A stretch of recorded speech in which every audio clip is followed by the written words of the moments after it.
আল্লাহু আকবার। প্রথম কথা, আল্লাহ পাক রব্বুল আলামিন কুরআনুল কারীমের মধ্যে বিভিন্ন জায়গায় বিভিন্নভাবে পিতামাতার হকের আলোচনা করেছেন।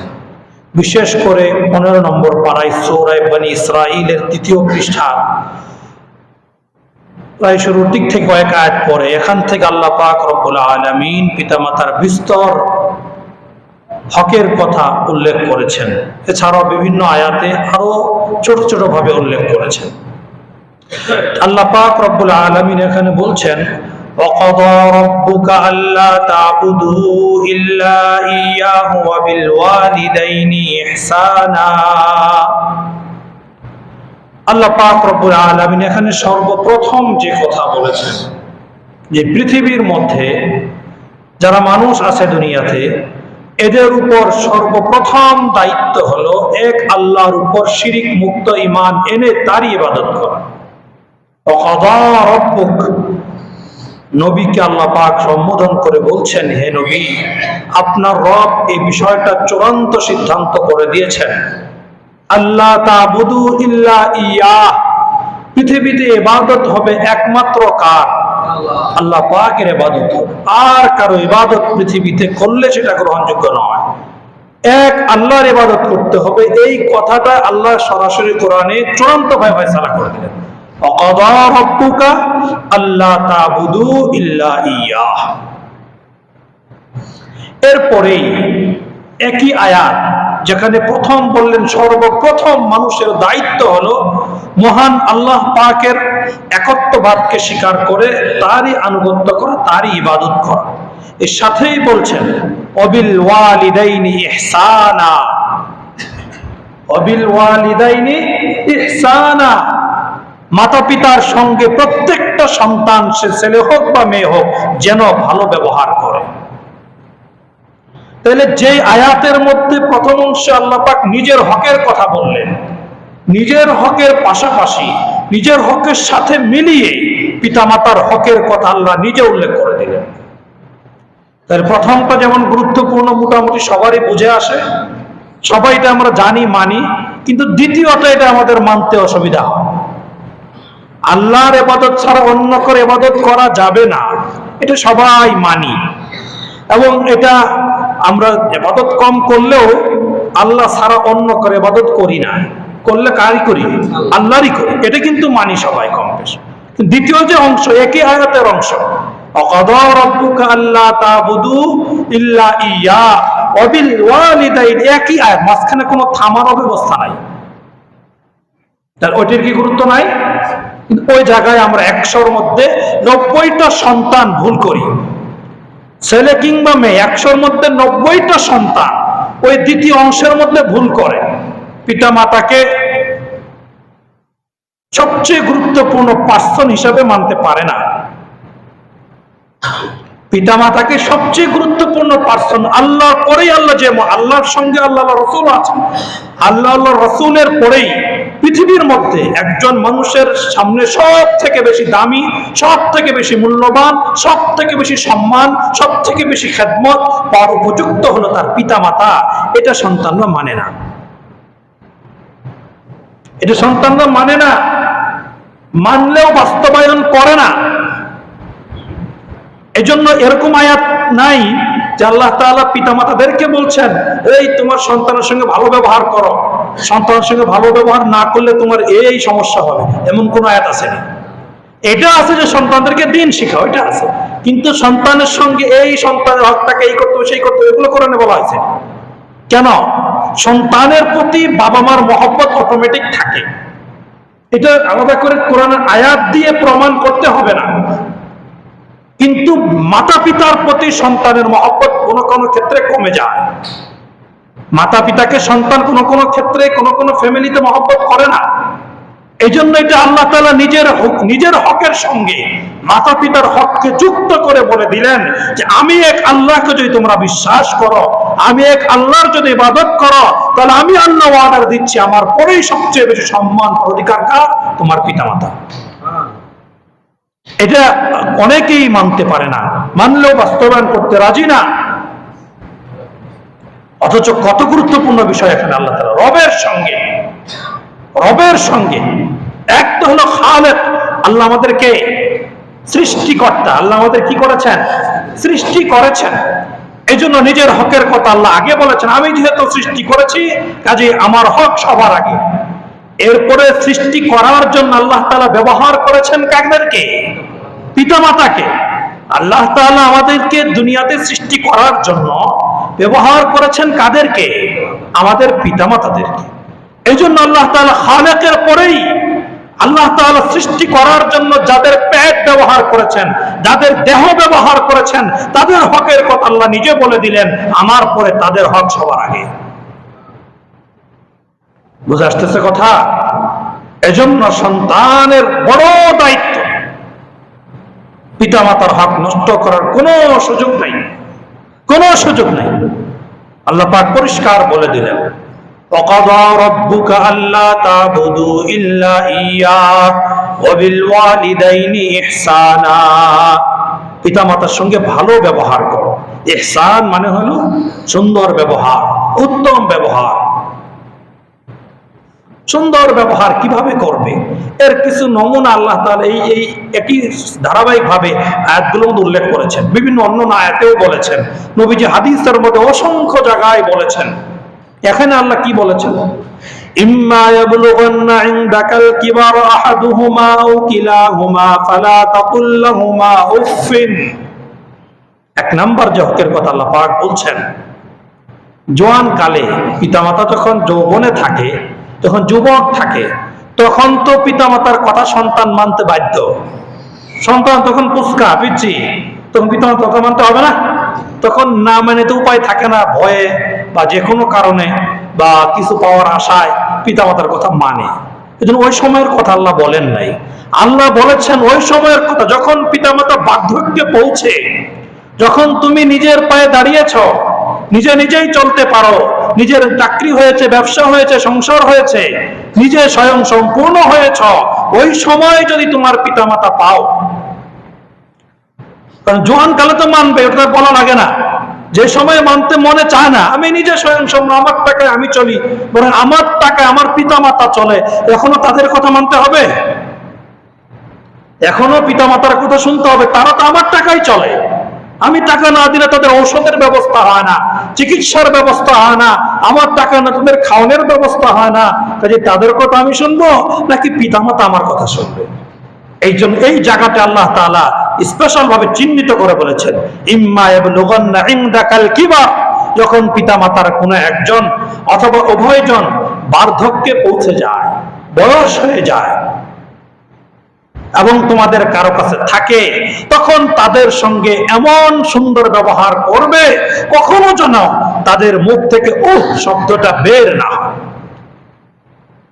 এমন বিরক্তিকর কোনো আচরণ তাদের সামনে করবা না, এমন কষ্টদায়ক কোনো কথা তাদেরকে বলবা না যে কথার কারণে, যে বিরক্তি প্রকাশ করার কারণে, যে অঙ্গভঙ্গির কারণে তোমার পিতামাতা কষ্টে তাদের মুখ থেকে আহ শব্দ বের হয়ে যায়। এখন তো শুধু আহ না, হাওমা করে ক্রন্দন করে পিতামাতা, তবুও সন্তানের কলিজার মধ্যে একটু বাড়িও লাগে না, একটু আঘাতও লাগে না যে এই মাতা পিতার মাধ্যমে আমি দুনিয়াতে এসেছি, আমি আজকে আমি হয়েছি কার মাধ্যমে? আমার এই মাতা পিতার মাধ্যমে। আমি নিজেকে আমি বলতে পারতেছি কার ওসিলায়? এই পিতা মাতার ওসিলায়। তাদের আচরণ আমার কাছে বিরক্তি লাগে, তাদের কথা আমার কাছে তিতা লাগে, তাদের ব্যবহার আমার কাছে কষ্টকর মনে হয়। এই জন্য আল্লাহ পাক বললেন, ফালা তাকুল লাহুমা উফফিন, তোমরা তাদের সামনে এমন কোন শব্দ উচ্চারণ করো না যে শব্দের কারণে তারা দিলের মধ্যে চোট পায়, কষ্ট পায়। নিষেধ পিতা কিংবা মাতা উভয়জনের ব্যাপারে একই কথা। এরপরে 2 নম্বর বলেছেন, ওয়ালা তানহারহুমা, হয়তো কোনো না কোনো সময় তোমার পিতা মাতা তোমাদের এই কোনো ব্যতিক্রমী কথা বলে ফেলেছে, তুমি সব বুঝো, তুমি আলেম হয়েছো, মুফতি হয়েছো, তুমি বড় ডিগ্রিধারী হয়েছো, তুমি বড় চাকরিজীবী পেশাদার ব্যবসায়ী হয়েছো, তুমি বহুত কিছু পারো, সমাজ তোমার কথা ওঠে আর বসে, কিন্তু তবুও তো তারা তোমার পিতামাতা, তাদের কাছে তো তুমি এখনো ছোট বাচ্চা। সেই দৃষ্টিকোণ থেকে পিতামাতা হয়তো কখনো সন্তানকে কোনো কথা বলে ফেলে যেই কথাটা যুক্তিসঙ্গত হয়নি, তখন সন্তান কি করে? একটা জোরে সে ধমক মেরে, এখানে আপনার নাক গলানো দরকার, আপনি বুঝেন এই বিষয়, আপনি বিছানার মধ্যে শুয়ে থাকেন, আপনার কাছে সেখানে এখানে কেন নাক গলানো? এরকম ধমক দেয় না আমরা? এটা কি আল্লাহ তাআলা নিষেধ করেছেন? তোমার পিতা মাতা যখন তোমার সামনে কোনো কথা বলল, যদিও সে অযৌক্তিক কথা, অসুন্দর কথা, তোমার সঙ্গে যায় না সে কথা, তবুও তারা বলে ফেলেছে, ওই সময়ও তোমার পরীক্ষা হবে তুমি কি আল্লাহর ঘোষণা মানো নাকি তোমার দিমাগ প্রকাশ করো। তুমি তখন তুমি যদি পিতামাতাকে ধমক দিয়ে বসিয়ে রাখো, পিতামাতার সঙ্গে ঝগড়া করে জয়যুক্ত হওয়া এটা ধ্বংসের লক্ষণ, পিতামাতার সঙ্গে ঝগড়ায় হেরে যাওয়া সেটা হলো জান্নাতে যাওয়ার লক্ষণ। আমরা সব সময় চেষ্টা করি পিতামাতাকে ডাবিয়ে আমরা যেন জয়যুক্ত হতে পারি যে কোনো কথা।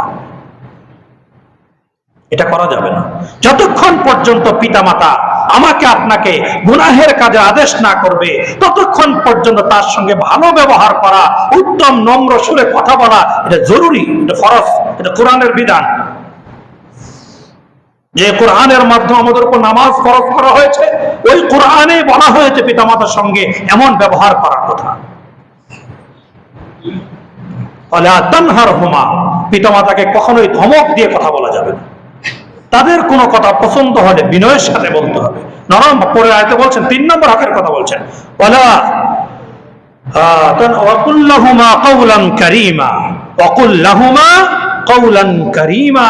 তাদের সঙ্গে সব থেকে নরম, সব থেকে কোমল, সব থেকে সুন্দর ভাষায় কথা বলো। অফিসের বসদের সঙ্গে এমন মুখ দিয়ে মধু পড়ে এমন কথা বলি, একবার বসের জায়গায় 36 একটা কথার মধ্যে 36 বার বস বস স্যার স্যার বলতেই থাকি। আর পিতামাতার সঙ্গে যখন কথা বলি একবারও আব্বা আম্মা ডাক দিতে কষ্ট হয়। বুড়া বুড়ি, এই বুড়া কি বুঝে, এই বুড়ি ঘরের মধ্যে অশান্তির কারণ, এই বুড়ির কারণে আমার ঘরে অশান্তি। তখন আর আম্মা বলতে কষ্ট হয়, তখন কি বলে? বুড়া অথবা বুড়ি।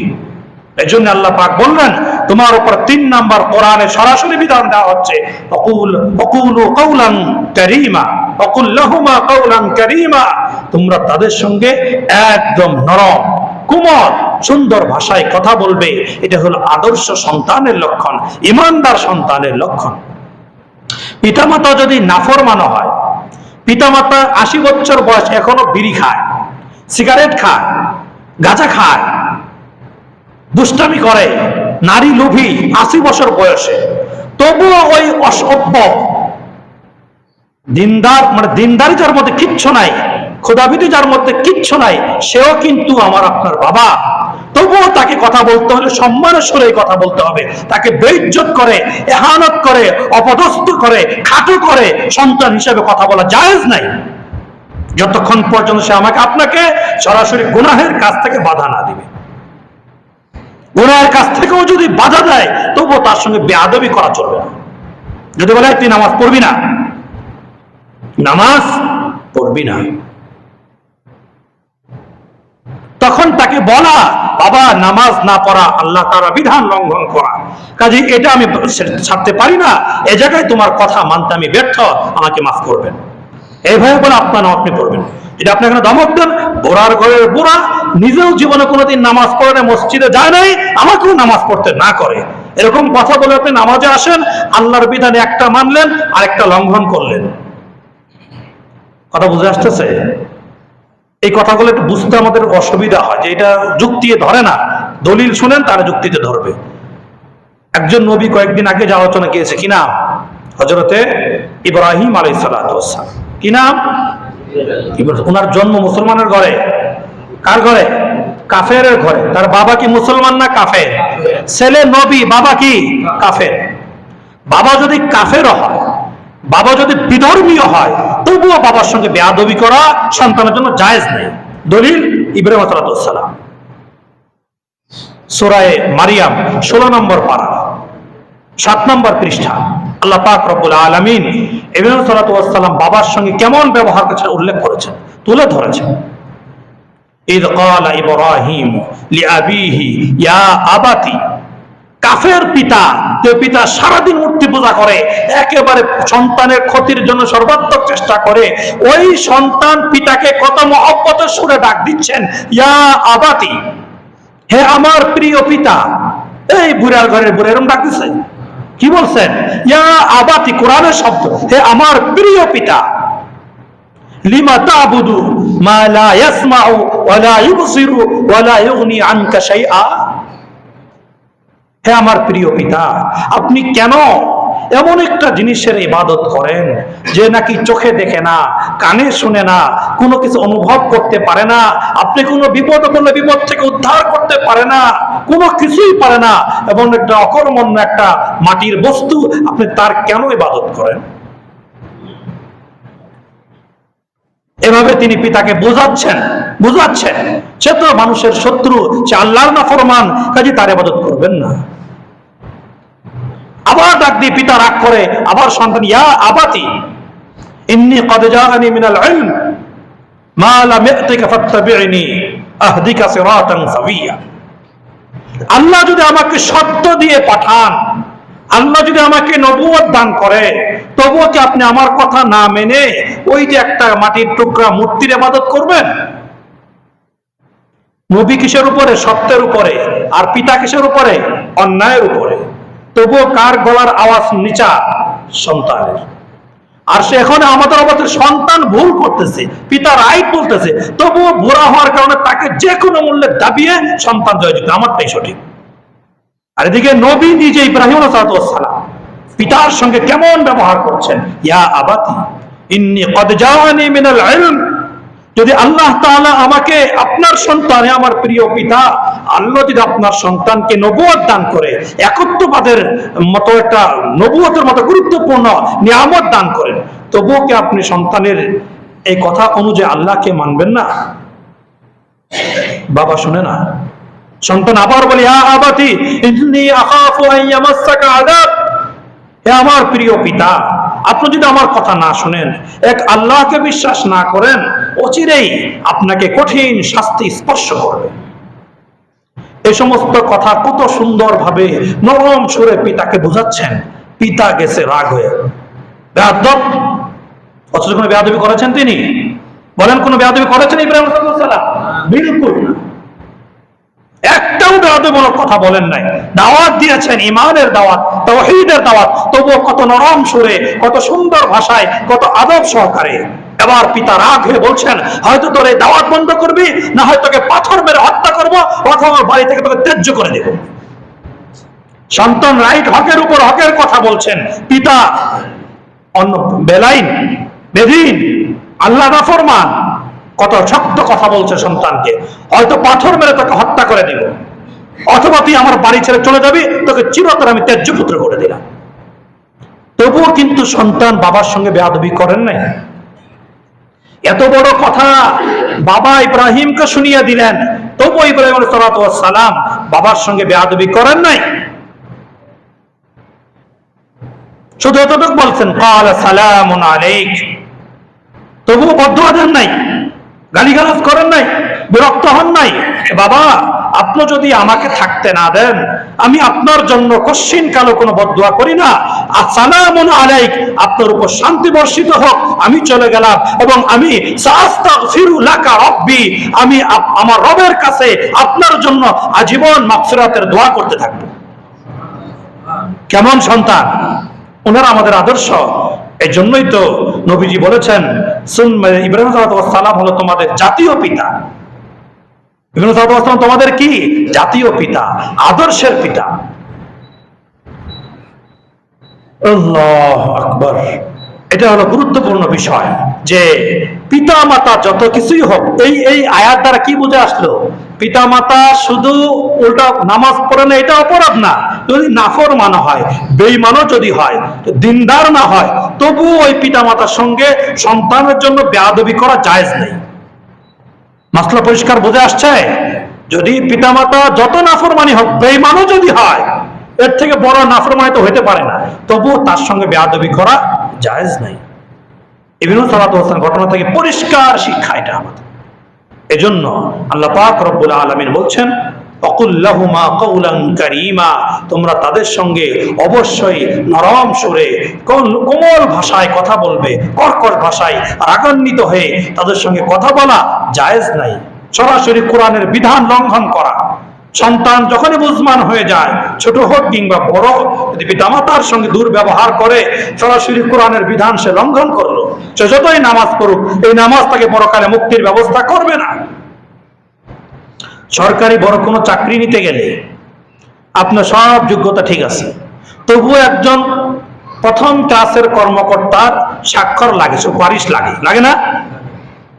যে কোনো সরকারি চাকরি নিতে যান, দেখবেন কি বলবে যে কি তোমাদের এলাকার পরিচিত কোনো বড় কোনো প্রথম ক্লাসের চাকরিজীবী, সরকারি চাকরিজীবী যারা, এমন কোন চাকরিজীবীর সপ্তাহে লাগবে, এছাড়া তোমার চাকরি হবে না।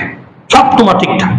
ঠিক তদ্রূপ আল্লাহ পাক পরিষ্কার বললেন, তোমার নামাজ ঠিক আছে, রোজা ঠিক আছে, কোরবানি ঠিক আছে, দান সদকা ঠিক আছে, সব ঠিক আছে, কিন্তু তুমি তোমার পিতামাতার সঙ্গে দুর্ব্যবহার করো, পিতামাতার সঙ্গে খারাপ ব্যবহার করো, তাহলে তুমি পরিষ্কার এটা লিখে রাখো, জেনে রাখো, তোমার পিতামাতা যতক্ষণ পর্যন্ত তোমার আমল নামার মধ্যে ডিক্লিয়ার না দিবে যে আমি সন্তুষ্ট, ততক্ষণ পর্যন্ত তোমার এই সমস্ত আমল নামা আল্লাহর কাছে গ্রহণযোগ্য হবে না, হবে না, হবে না।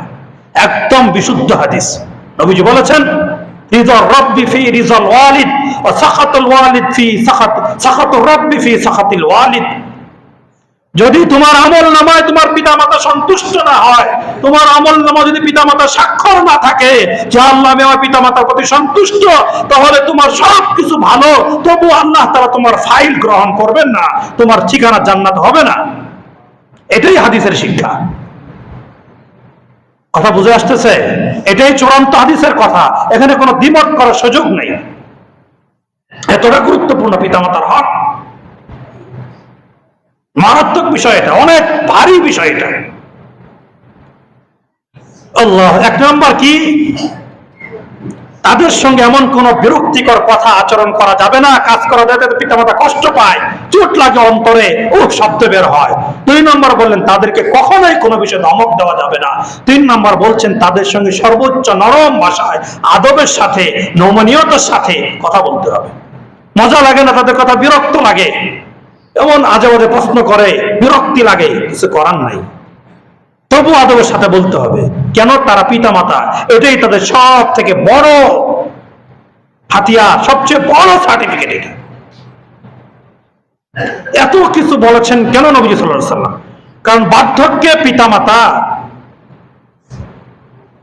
কথা সহ্য করা, তাদের সেবা যত্ন করা, আরামায়েশের ব্যবস্থা করা এত সহজ না, কঠিন। এমন এমন কথা বলবে, মেনে নেওয়া কঠিন। আপনার বিবি এমন এমন কুপরামর্শ দিবে, আপনার মা বাবাকে আপনি সেবা যত্ন করতে পারবেন না। এমন এমন কুবুদ্ধি দিবে, উল্টা সিধা পরামর্শ দিবে, যে পরামর্শের কারণে আপনার পিতামাতার প্রতি আপনার মহব্বত থাকা সত্ত্বেও প্রকাশ করতে পারছেন না। কঠিন। এত সহজ, মসজিদ 4টে ফ্যান কিনে দিলাম, 3-4-12 হাজার টাকা জান্নাত পেয়ে গেলাম, এত সহজ জান্নাত। মনকে এটা মনে করে যে মসজিদে 5টা ফ্যান কিনে দিলাম, 3,000 টাকা করে, 15,000 টাকা দিলাম, আমি জান্নাতে সার্টিফিকেট নিয়ে গেলাম। এতই সস্তা আল্লাহর জান্নাত। অনেক ত্যাগ তিতিক্ষার পরে, অনেক কিছুর পরে জান্নাতের আশা। শুধু নামাজের দ্বারা জান্নাত হাসিল হবে না। নবীজি সাল্লাল্লাহু আলাইহি ওয়াসাল্লাম পরিষ্কার বলেছেন যে মায়ের পায়ের তলার নিচে হলো সন্তানের জান্নাত। মায়ের পায়ের নিচে হলো সন্তানের জান্নাত। কেন বললেন? কেন বললেন এ কথা? কেন? মায়ের বাবার পার্থক্য অবস্থায় তাদের কথা সহ্য করা, তাদের খেদমত করা, তাদের পিছনে টাকা পয়সা ব্যয় করা, নিজের বিবি বাচ্চার সকল কুবুদ্ধিকে উপেক্ষা করে তাদেরকে শ্রম দেওয়া, সময় দেওয়া, তাদের আরামায়েশের ফিকির করে, এটা তো সহজ না, কঠিন। সকলের দ্বারা সম্ভব না, পারে না এটা। এজন্যই নবীজি বললেন তাদের পায়ের নিচে সন্তানের জান্নাত। মাযহাব কয়টা আমাদের? 4টা। দ্বিতীয় মাযহাবের নাম কি? ইমামে শাফিঈ রাহমাতুল্লাহ আলাইহি।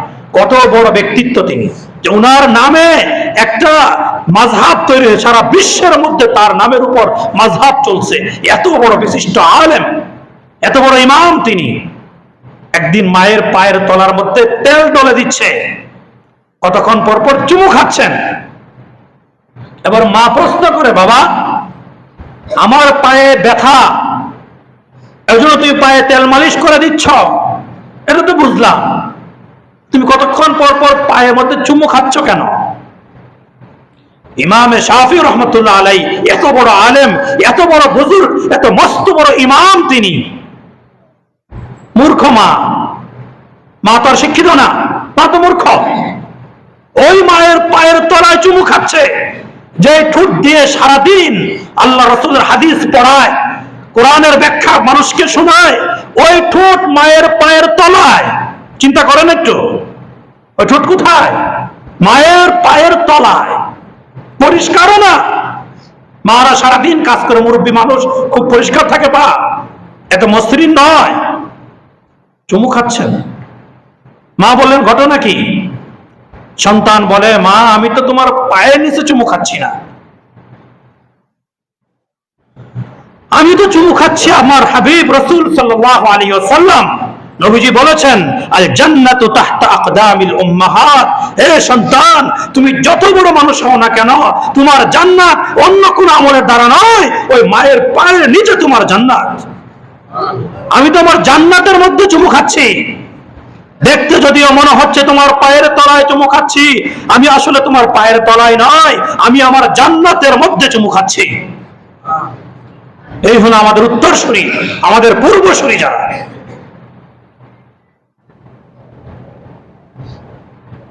আল্লাহু আকবার। এত সহজ না জান্নাত ভাই।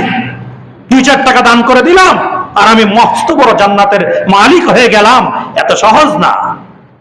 পিতামাতার সঙ্গে যারা দুর্ব্যবহার করেছি, খুব সতর্ক থাকতে হবে। উপায় নাই, কোন আমল আল্লাহ পর্যন্ত পৌঁছবে না যদি আমার পিতামাতা আমার আমল নামায় সুপারিশ করে না দেয়। আমার আমল নামার মধ্যে যদি আমার পিতামাতা স্বাক্ষর না থাকে, আমার এই ডিগ্রি, আমার এই উপার্জন, আমার এই আমল, কোনো কিছু আল্লাহ পর্যন্ত পৌঁছবে না। বুঝে আসতেছে কথা? এই কথাগুলো কোনো কলেজে পড়ানো হয়, তাই না? কোনো ভার্সিটিতে এগুলো পড়ানো হয়? যদি পড়ানোই হতো তাহলে কেন এই ঘটনা ঘটলো মিরপুরে? শুনেছেন না সকলেই? কয়েকদিন আগে মিরপুরে এক বৃদ্ধ মহিলা মারা গিয়েছেন, কত নোংরা ঘরের মধ্যে। এখন কত যুক্তি বেড়েছে, বেশি দিন হয় না, নানান কথা, কিন্তু ঘর এত নোংরা কেন? আমার মা এত নোংরা করে কেন থাকবে? এক সন্তান এক সরকারি বিশ্ববিদ্যালয়ের প্রফেসর, আরেক সন্তান সচিব, যুগ্ম সচিব, আরেক সন্তান বিদেশে এক ভালো দেশের বাসিন্দা, মেয়েরাও বিভিন্ন কলেজে বিভিন্ন প্রতিষ্ঠানে শিক্ষিকা, অথচ মার কি করুণ দশা, কি করুণ পরিণতি। এমন নোংরা ঘরে, আবদ্ধ ঘরে, আবর্জনার স্তূপের ভিতরে মা দুঃখে দুঃখে মরে গিয়েছেন, শরীরে পচন ধরেছে, কিন্তু সন্তানদের কোনো খবর হয়নি। এমন কুশিক্ষা, এটার নাম শিক্ষার কুশিক্ষা। যে শিক্ষা সন্তানকে তো বিবেক দেয় না। বুঝলাম সন্তানদের স্ত্রীরা স্বামীকে বাধ্য করে রেখেছে যে মার সেবা করবো না, তারা করবে না, ঠিক আছে, টাকা দিয়ে কি কাজের লোকও রাখা গেল না? এখন বলে যে অসুস্থ ছিল কোন লোক, তার কাছে যেতে দিত না। এই সমস্ত আজে বাজে কথা মানুষ বুঝে না। এগুলো কোন কথা? অযৌক্তিক কথা। কত নোংরা হয়ে আছে ঘর, এটাকে জোর করে পরিষ্কার করা গেল না? অবাধ্য অসভ্য সন্তান এগুলো। এই সমস্ত সন্তান দিয়ে কিছুই হবে না, তাদের ঠিকানা কখনোই জান্নাত সম্ভব না যদি আল্লাহ তাআলা দয়া করে না দেন। এই জন্য আমি আজকে এই বিষয়ে আলোচনা নিয়েছি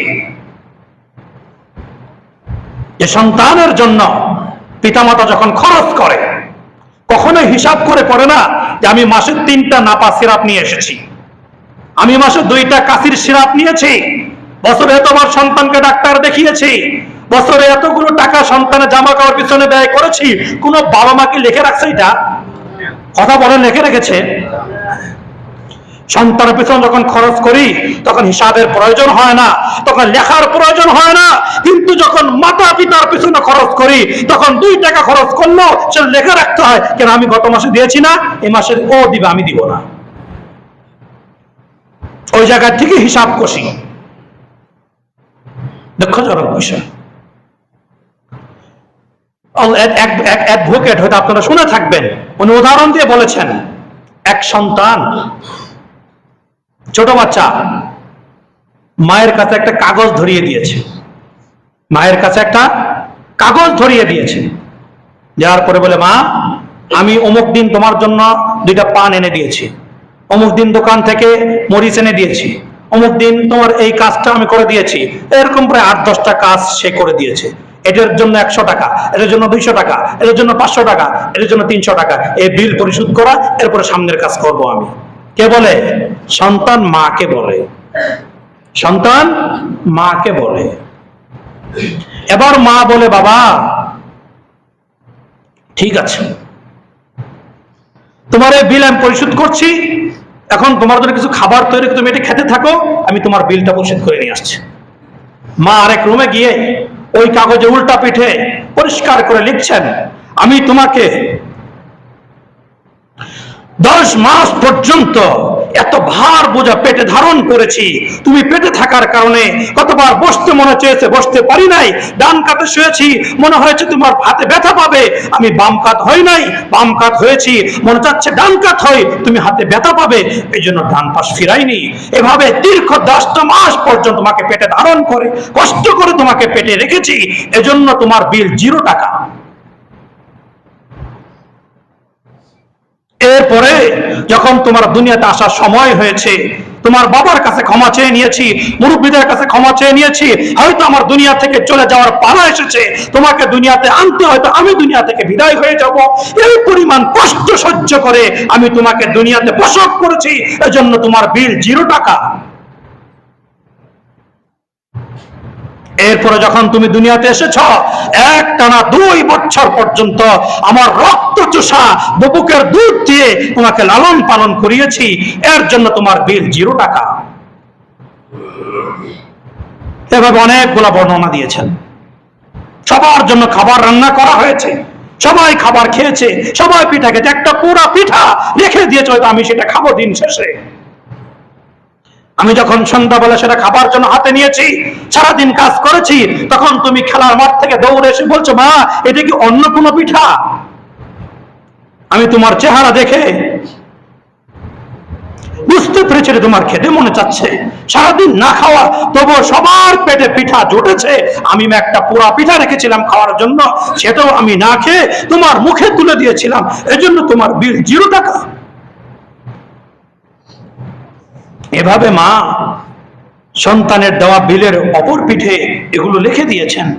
সন্তান দেখে বলে, মা সত্যি আমি ভুল করেছি, বুঝতে পারিনি, তুমি যে পরিমাণ কষ্ট করেছো আমাকে এই পর্যন্ত গড়ে তোলার জন্য, এটা ঋণ পরিশোধ করা আমি সন্তান হিসাবে আমার পক্ষে কশ্চিন কালেও সম্ভব নয়, কাজে আমি ক্ষমা প্রার্থী, ক্ষমা করে দাও। এরকম কি সবার মা করে নাই? নাকি ওই ছেলের মা শুধু করছে? বলেন, এরকম কষ্ট কি আমার আপনার মায়েরা করে নাই? এখন আমরা শিক্ষিত হয়ে, এখন আমরা চাকরি বাকরি করে, বিবাহ শাদী করে, নিজের সংসার তৈরি করে, পিতামাতার কষ্ট সহ্য হয় না, পিতামাতার সঙ্গে দুর্ব্যবহার করি, তাদের দেওয়া কোনো কষ্ট আমরা বুকে ধারণ করতে পারি না, ওদের প্রতিবাদ করি, সেটা জবাব আমাদেরকে দিতে হয়। পিতামাতার প্রত্যেকটা কথার জবাব আমাকে কেন দিতে হবে? পিতামাতা ভুল করেছে, বাস ওইটাই রাইট, ঠিক আছে, ওইটাই রাইট, আমাকে কেন প্রতিবাদ করতে হবে? যতক্ষণ পর্যন্ত পিতামাতা আমাকে হারাম কাজের আদেশ না করবে, ততক্ষণ পর্যন্ত পিতামাতার সঙ্গে কোনো কথা অমান্য করা জায়েজ নেই।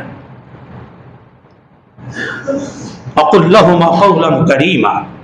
4 নম্বর বলেছেন, ওয়াখফিদ লাহুমা জানাহা যুল্লি মিনার রাহমা। সব সময় তাদের সামনে বুক শটান করে পাহলওয়ানের মতো দাঁড়ায়ও না, একদম নমনীয়তার সাথে এমন ভাবে তার সামনে দাঁড়াও, তোমাকে দেখলেই মনে হবে তুমি একজন বিনয়ী সন্তান। বসের সামনে গেলে তো পাহলওয়ানের মতো দাঁড়াই না, কিন্তু বাবা মার সামনে আমি বহুত কিছু, বুক টান করে দাঁড়াই, বেয়াদবি এগুলো, এগুলো পিতামাতার সামনে করা জায়েজ নাই। এটা 4 নম্বর। আল্লাহ তাআলা নিজে বলেছেন, ওয়াখফিদ লাহুমা জানাহা যুল্লি মিনার রাহমা। পিতামাতার সঙ্গে রহমতের, নরমের, দয়ার আচরণ করো, স্নেহ মমতার আচরণ করো। তারা ভুল করবে, উল্টোপাল্টা কথা বলবে, তবু অধৈর্য হও না, ধৈর্যের সাথে তাদের কথার উত্তর দাও, তাদের আরামায়েশের ফিকির করো, তাদের পিছনে খরচ করো। তিরমিজি শরীফের বিশুদ্ধ হাদিস, নবীজি সাল্লাল্লাহু আলাইহি ওয়াসাল্লাম কোথাও গিয়েছেন, তার আদর স্ত্রী আম্মাজান হযরতে আয়েশা রাদিয়াল্লাহু তাআলা আনহা ঘরে ছিলেন। এক মহিলা এসেছে, মহিলা, দুটো ছোট ছোট বাচ্চা, কিছু খাবার চেয়েছে। ঘরে তেমন কিছু ছিল না, মাত্র 3টা সালাসাতু তামরাত, মাত্র 3টা খেজুর ছিল। আম্মা জান আয়েশা সিদ্দিকা রাদিয়াল্লাহু তাআলা আনহা খেজুর 3টি ওই মহিলাকে দিলেন। মহিলা 2 সন্তানকে 2 খেজুর ছিলে বিচি বের করে দিয়ে তারা খেয়ে ফেললো, আরেকটা নিজে খাওয়ার জন্য হাতে রেখেছেন, এখনো খাননি। আম্মা জান আয়েশা দেখতেছেন ওই 2 সন্তান তাদের ভাগে আসা খেজুরগুলো তাড়াতাড়ি খেয়ে আবার মায়ের খেজুরের দিকে তাকিয়েছে। আমি নিজে হাদিস পড়িয়েছি, তিরমিজি শরীফের হাদিস, বিশুদ্ধ হাদিস। মায়ের খেজুরের দিকে সন্তান তাকিয়েছে, এবার মা যেটা মুখে দিয়েছিল খাওয়ার জন্য সেটা না খেয়ে 2 টুকরো করে 2 সন্তানের মুখে দুটে দিয়ে দিলেন, মা না খেয়ে থাকলেন। এটা হলো সন্তানের প্রতি মা বাবার ভালোবাসা। আমাদের বাবা এরকম মনে করে নাই, এমনি আমরা বড় হয়েছি, পিতা মাতার মহব্বত ছাড়া আমরা এমনি বড় হয়েছি, তাই না? এখন ওগুলো মনেই হয় না আমাদের বাবা এরকম করছে, না মনে হয়। প্রত্যেকের পিতা মাতা সন্তান আরামায়েশের জন্য এই পরিমাণ স্যাক্রিফাইস করে, এই পরিমাণ কোরবানি করে, এই পরিমাণ কষ্ট সহ্য করে। নবীজি ঘরে এসেছেন, আম্মা জান আয়েশা নবীজিকে ঘটনা শুনিয়েছেন, বর্ণনা দিচ্ছেন, পাচ্ছেন না, চোখে পানি এসে যাচ্ছে। নবীজি বলেছেন, হ্যাঁ, এজন্যই আল্লাহ পাক রব্বুল আলামিন পিতামাতার এতটা মর্যাদা দিয়েছেন, পিতামাতার এতটা সম্মান আল্লাহ পাক দিয়েছেন। এজন্য আল্লাহ পাক বলেছেন, মায়ের পায়ের নিচে হলো সন্তানের জান্নাত। বাবার সার্টিফিকেট ছাড়া, মায়ের সুপারিশ ছাড়া ভালো আমল নামাও আল্লাহ পাক গ্রহণ করবেন না। কেন? এই কারণে। ওই পিতা মাতার সঙ্গে সন্তান কিভাবে দুর্ব্যবহার করে, নিজের ঘরে তার জায়গা হয় না, বৃদ্ধাশ্রমে রেখে আসে। আমার সন্তান কি আমাদেরকে যদি রেখে আসতেন কারো কাছে, তখন আমাদেরকে কি দশা হতো? কোথাও রাখেন নাই, আমাদের কষ্ট হবে। আর আমরা আমাদের সন্তান, আমাদের পিতা মাতাদেরকে বেশি বোঝা হয়ে গেলে, টাকা পয়সা থাকলে বৃদ্ধাশ্রমে গরিব মাসের পিতামাতা থাকে? কথা বলেন, বৃদ্ধাশ্রমে কোন গরিব মাসের পিতামাতা থাকে? সব বড় লোকের পিতামাতা। অনেক মাসে টাকা দিতে হয়, গরিব মার কোথায় রাখবে? গরিব মা ডাল ভাত যাই খাক, বাবা মাকে নিজের সাথে রাখে। এতে ওখানে পোলাও কুরমা খেয়ে পিতামাতা যে শান্তি না পাবে, নিজের সন্তানের সঙ্গে, নিজের নাতি নাতনিদের সঙ্গে 2টা ডাল ভাত খেয়ে যে পরিমাণ শান্তি পাবে, 1000 গুণে বেশি হয় এটা শান্তি হবে। এটা কথা বলেন, ঠিক না বেঠিক? এজন্য কোন বৃদ্ধাশ্রমে যতগুলা বুড়া বুড়ি আছে সবগুলা কোন জেনারেল শিক্ষিত, কোন ধনী ব্যবসায়ী, কোন চাকরিজীবী এরকম লোকদের পিতামাতা। কোন গরিব অসহায় দিনদার মানুষের পিতামাতা সেখানে থাকে না। কোন হাফেজ আলেম, কোন কোরআন হাদিসের জ্ঞান যাদের ভিতরে বিন্দু পরিমাণও আছে, এমন কোন সন্তানের বাবা মাকে যদি পাগল না হয়ে থাকে কখনোই বৃদ্ধাশ্রমে রাখে না। এটা সম্ভব না, এটা পারে না তারা।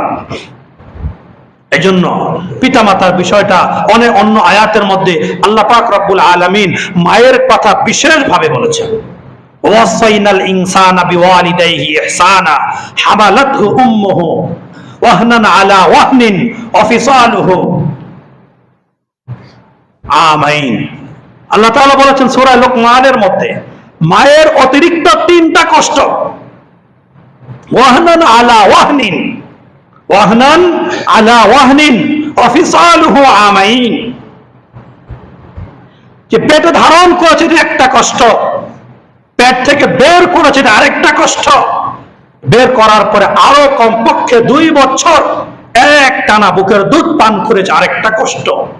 এই 3টা বড় বড় কষ্টের কারণে আল্লাহ পাক রব্বুল আলামিন বাবার তুলনায় মায়ের মর্যাদা 3 গুণ বেশি করে দিয়েছেন।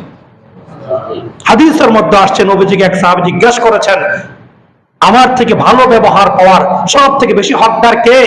নবীজি বলেছেন, উম্মুক, তোমার মা। সাহাবী আবার প্রশ্ন, এরপরে কে? নবীজি আবারও বলেছেন, উম্মুকা, তোমার মা। দ্বিতীয়বার আবার প্রশ্ন করেছেন, এরপরে কে? আবারও নবীজি একই কথা বললেন, তোমার মা। 4 নম্বর বলেছেন আবুকা, এরপরে তোমার পিতা, এরপর আল আকরাব ফাল আকরাব, ধারাবাহিকভাবে অন্যান্য আত্মীয়। 3 বার মাতা পিতার মায়ের হকের কথা আল্লাহ পাক কোরআনেও বলেছেন, নবীজি হাদিসের মধ্যে বলেছেন। কেন? তাদের কষ্ট বেশি। এই কষ্টগুলা শুধু মায়েরাই বহন করে, মায়েরাই সহ্য করে, পিতারা করে না। হ্যাঁ, পিতাদের অনেক কষ্ট, সারা জীবন পিতা সন্তানের বোঝা বহন করে না? আমাদের এক উস্তাদজি বহু উদাহরণ দিয়ে বলেন, যারা বোঝা টানে, মাথা ইটের বোঝা, মাটির বোঝা, সিমেন্টের বোঝা টানে, যারা সিমেন্টের বস্তা, একটা বস্তা প্রায় 50 কেজি ওজন, তাই না? একটা বস্তা এক জায়গায় তাক থেকে নামিয়ে ঘুরানো ঢুকাই দিলে 10 টাকা পাবে। কয় টাকা? 10 টাকা। আমি আপনি নিলে পিঠ বাঁকা হয়ে যাবে। কিন্তু আমার আপনার পিতা মাতা যারা কষ্ট করে পয়সা উপার্জন করে কিছু কটা টাকার জন্য, একটা বোঝা মাথায় নেয়, 2টা 3টা 5টা নিতেই মাত্র কত 50 টাকা হবে, তার পিঠ বাঁকা হয়ে যায়। ওমর থেকে গামছা খুলে ঘামগুলো মুছতে থাকে, এরপর আবার শুরু করে। এভাবে যদি 50টা বস্তা নেয় মাত্র কয় টাকা হবে? 500 টাকা হবে। এত কষ্ট করে কমপক্ষে 5 বার বিরতি দিয়ে নিজের গামছা খুলে মাথার ঘাম মুছে এত কষ্ট করে 500 টাকা উপার্জন করেছে। কেন? শুধুমাত্র বিবি বাচ্চাদের মুখে একটু কিছু খাওয়ার দেওয়ার জন্য। বাড়িতে আসতে সন্তান বলছে, বাবা 500 টাকা লাগবে। কেন? আমি ঘুরতে যাব। কোথায় যাব? ঘুরতে যাব। বাবার কিন্তু 500 টাকা উপার্জন করতে একেবারে জীবন শেষ। আর সন্তান 2 মিনিটে কি চা, 500 টাকা দেন, আমি ঘুরতে যাব। দেয় না বাবারা? দেয় না? দিয়ে দেয়। ওই বাবা মা যখন উপার্জন করতে অক্ষম হয়ে যায়, উপার্জন করতে পারে না, শরীর আর চলে না, ওই সময় যদি সন্তান তাদের নাফরমানি করে, তাদের কথা না শোনে, তাদের সেবা যত্ন না করে, ওই সন্তানের পরকাল কিভাবে সুন্দর হতে পারে? কিভাবে সুন্দর হবে? অসম্ভব। এজন্য দুনিয়া এবং আখিরাতে যদি কেউ সফলতা অর্জন করতে চায়, দুনিয়া এবং আখিরাতে যদি কেউ সফলতা অর্জন করতে চায়, মাতা পিতার দোয়া ছাড়া বিকল্প কোনো ব্যবস্থা নাই। মাতা পিতার দোয়া ছাড়া বিকল্প কোনো ব্যবস্থা নাই। বুখারী শরীফের বিশুদ্ধ হাদিস, ওই প্রসিদ্ধ 3 বন্ধুর ঘটনা, যারা বৃষ্টির দিনে কোথাও যাচ্ছিলেন, হঠাৎ পাহাড়ের গুহায় আটকা পড়ে গিয়েছে। বৃষ্টি থেকে বাঁচার জন্য পাহাড়ের গুহায় ঢুকেছে, সাথে উপরে বিশাল পাথর এসে তাদের গুহার মুখকে বন্ধ করে দিয়েছে। ঠিক ওই সময় বিপদ থেকে বাঁচবার আর কোনো ব্যবস্থা নেই, না মোবাইল আছে, না নেটওয়ার্ক আছে, না কারো দ্বারা খবর পৌঁছাতে পারবে। মৃত্যু ছাড়া তাদের বাঁচার আর কোনো রাস্তা নেই। ঠিক ওই সময় এক সন্তান আল্লাহর কাছে, বুখারী শরীফে বিশুদ্ধ হাদিস শোনাচ্ছি আমি, আল্লাহর কাছে ফরিয়াদ করে বলছেন, আল্লাহ, আমার সারা জীবন অভ্যাস ছিল, যতদিন পর্যন্ত আমার আম্মা জীবিত ছিল ততদিন পর্যন্ত আমি যখন বাহির থেকে কোনো খাবার নিয়ে আসতাম, আমি আমার সন্তানদেরকে খাওয়াতাম না আমার মায়ের মুখে খাবার দেওয়ার আগ পর্যন্ত। কখনো এমনও হয়েছে আমার সন্তান ক্ষুধায় কাতরাচ্ছে, খাবার চাচ্ছে, কিন্তু আমার অভ্যাস ছিল আগে আমি মাকে খাওয়াবো, এরপরে সন্তানরা খাবে। কিন্তু সেদিন আমার মা ঘুমিয়ে গিয়েছিল, ওই মায়ের শিওরের পাশে দাঁড়িয়েছিলাম। মা যখন উঠবে, সন্তানরা কান্নাকাটি করতে করতে তারা এক সময় ঘুমিয়ে গিয়েছে, আমি দাঁড়িয়েই ছিলাম খাবার নিয়ে। মা উঠবে, মায়ের মুখে খাবার দিব, এরপর সন্তানদেরকে খাওয়াবো। মা উঠেছে ভোর রাতে, মাকে খাবার দিয়েছি, এরপরে মা আমার জন্য দোয়া করেছেন, বাবা তো দুনিয়া আখিরাতে তুই কোথাও ঠেকবি না। ওই আমল যদি আপনার কাছে পছন্দ হয়ে থাকে, মায়ের সেবা, তাহলে এই বিপদ থেকে আপনি আমাদের উদ্ধার করেন। এই কথাগুলো সন্তান তার মুখ থেকে বের করতে দেরি, সাথে সাথে উপর থেকে পাথর অর্ধেকের বেশি সরে গিয়েছে। এই জন্য বললাম, দুনিয়া আখিরাতে সফলতা অর্জন করতে হলে মায়ের সেবা ছাড়া, মায়ের খেদমত করা ছাড়া, বাবার সন্তুষ্টি ছাড়া কশিন কালেও সম্ভব নয়। যত বড় বুজুর্গ হই আমি, যত বড় আমলদার হই, নবীজি সাল্লাল্লাহু আলাইহি সাল্লামের থেকে বেশি বুজুর্গ তার কেউ নাই। নবীজি বলেছেন, আমি তো আমার মাকে ছোটবেলায় হারিয়েছি, বাবাকে তো আর বহুত আগে হারিয়েছি, 6 বছর বয়স ছোটবেলা মাকে হারিয়েছি। উনি যখন নবী হয়েছেন, বড় হয়েছেন, আল্লাহ যখন আমাদের নবীজিকে নবী হিসেবে কবুল করেছেন, তখন তিনি বলেছেন, যদি আমার মা জীবিত থাকতো আর আমি যদি কোথাও নামাজে দাঁড়াতাম আর পিছন থেকে যদি আমার মা আমাকে ডাক দিত, আমি কসম করে বলি, আমি নামাজ ছেড়ে দিয়ে আমার মায়ের ডাকে সাড়া দিয়ে লাব্বাইক বলে হাজির হয়ে যেতাম। মায়ের মর্যাদা কোথাও লেখা নাই। ইমাম সাহেব যদি ডাক দেয় নামাজের ভিতর থেকে, কোন নেতা যদি ডাক দেয়, কোন উস্তাদ যদি ডাক দেয় যে নামাজ ছেড়ে সাড়া দিবে, কোথাও লেখা নাই। কিন্তু কিতাবে পরিষ্কার মাসআলা আছে, যদি সন্তান নামাজে দাঁড়ায় আর যদি তার মা অথবা বাবা তাকে পিছন থেকে ডাকতে থাকে, সে কি নামাজ ছেড়ে দিয়ে তাদের ডাকে সাড়া দিবে নাকি নামাজ চালিয়ে যাবে? এই ব্যাপারে মাসআলা কিতাবে লেখা আছে। তাহলে মায়ের মর্যাদা কত উপরে, আর এই মাকে অবহেলায় এরকম নিকৃষ্ট সন্তানরা করতে পারে, এরকম আবর্জনা ঘরের মধ্যে ফেলে রেখে হত্যা করেছে। আল্লাহ আমাদের সকলকে সহি বিবেক দান করেন। এখনো যাদের পিতামাতা জীবিত আছে তাদের সেবা যত্ন করে, খেদমত করে, তাদের পিছনে অর্থ করি ব্যয় করে। যদি বিবি বাধা দেয়, লুকিয়ে হলেও তাদের পিছনে টাকা পয়সা খরচ করতে হবে, তাদের আরামায়েশের ব্যবস্থা করতে হবে। নিজে যদি না পারেন টাকা দিয়ে, বেতন দিয়ে নিজের বাড়িতে কাজের লোক রাখতে হবে। তবুও বাবা মাকে ফেলে দেওয়া যাবে না, অবহেলা করা যাবে না।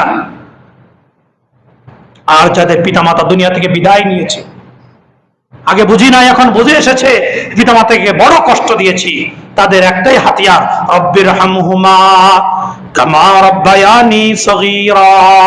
5 নম্বর আল্লাহ পাক এই আয়াতেই বলেছেন, রব্বির হামহুমা কামা রাব্বায়ানি সগীরা। তুমি তোমার পিতা এবং মাতার জন্য আল্লাহর কাছে ফরিয়াদ করতে থাকো, দোয়া করতে থাকো, আল্লাহ আপনি যেমনি ভাবে আমাদেরকে লালন পালন করেন, রব্বির হামহুমা কামা রাব্বায়ানি সগীরা, আমার পিতামাতা যেভাবে ছোটবেলা আমাদেরকে লালন পালন করেছেন, আদর সোহাগ দিয়ে মায়া মমতা করে যত্ন করে গড়ে তুলেছেন, আপনি তদরূপ আমার পিতামাতার সঙ্গে এরকম রহমের, দয়ার, আদরের মুআমেলা করেন, ওরকম আচরণ করেন, তাদেরকে ক্ষমা করে দেন, তাদের জন্য জান্নাতের ব্যবস্থা করে দেন। শুধু বছরে একদিন মৃত্যুবার্ষিকী করে দিলাম, কিছু জিলাপির পুটলা দিলাম, আর কয়েকটা বিরিয়ানির প্যাকেট খাওয়াই দিলাম, পিতামাতার হক আদায় হয়ে গেল। এটা কুসন্তানের আরেকটা লক্ষণ, এটা কুসন্তানের আরেকটা লক্ষণ। সারা বছর কোনো খবর নাই, পিতামাতার কথা স্মরণ করে না, হঠাৎ করে বছর একদিন ওই তারিখ আসলে মনে হয় একটু দোয়া করা দরকার।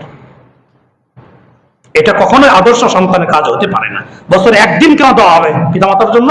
5 ওয়াক্ত নামাজের পরে রব্বির হামহুমা কামা রাব্বায়ানি সগীরা এই দোয়া করতে হবে সন্তানকে। আরবিতে না পারেন বাংলায় বলতে হবে। সপ্তাহে সপ্তাহে বাবা মার কবরস্থান জিয়ারত করতে হবে, সপ্তাহে না পারেন মাসে করতে হবে। এগুলোর খবর নাই, শুধু বছরে একবার মৃত্যুবার্ষিকী করে দিলেই আমি বাস বাবা মার বড় আদর্শ সন্তান হয়ে গেলাম। না ভাই, এত সহজ না। আল্লাহ পাক রব্বুল আলামিন আমাদের সকলকে পিতামাতার সকল হককে সুন্দরভাবে সহিভাবে আদায় করে তৌফিক দান করেন। সকলেই বলি আমিন। ওয়া আখিরু দাওয়ানা আনিল হামদুলিল্লাহি রাব্বিল আলামিন। সুন্নাত পড়ি নাই, কবলে জুমা 4 রাকাত সুন্নাত পড়েনি।